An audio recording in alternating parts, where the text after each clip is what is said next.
हाँ मुन्नी झा आइ एकटा बहुत सुंदर श्री राम जी और सीता माँ के भजन सुना रहल छी। तो सुनू, ई भजन गीत छै श्री राम जी और सीता माँ के।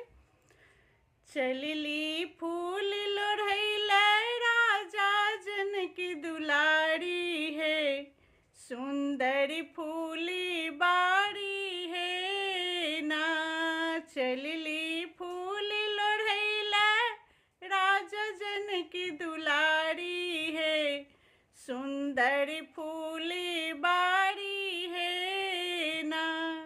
आगू आगू सीता दाई, पाछू सखी सब मुस्काई। आगू आगू सीता दाई, पाछू सखी सब मुस्काई। देखते मुस्की रहल छै, देखते मुस्की रहल छै, सुंदर फूली बाड़ी है, राजा जनकी दुलारी है ना। चलिली फूल लोढ़ैले राजा जनकी दुलारी है, सुंदर फूली बाड़ी है ना। सीता फूल लोढ़ै छथि बेली, सखी सब लोढ़ै फूल चमेली। सीता फूल लोढ़ै छथि बेली, सखी सब लोढ़ै फूल चमेली। देखियौ राम जी एलखिन, देखियौ राम जी एलखिन, सुंदर फूली बाड़ी है, राजा जनकी दुलारी है ना।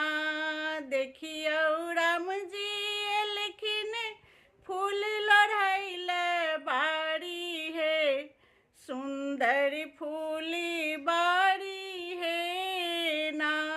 सिया जी राम जी के देखलनि, राम जी सिया जी के देखलनि। देखी देखी भाव विभोर भेलखिन, मन मुस्कावत है, राजा जनकी दुलारी है ना। चलिली फूल लोढ़ैले राजा जनकी दुलारी है, सुंदर फूली बाड़ी है ना।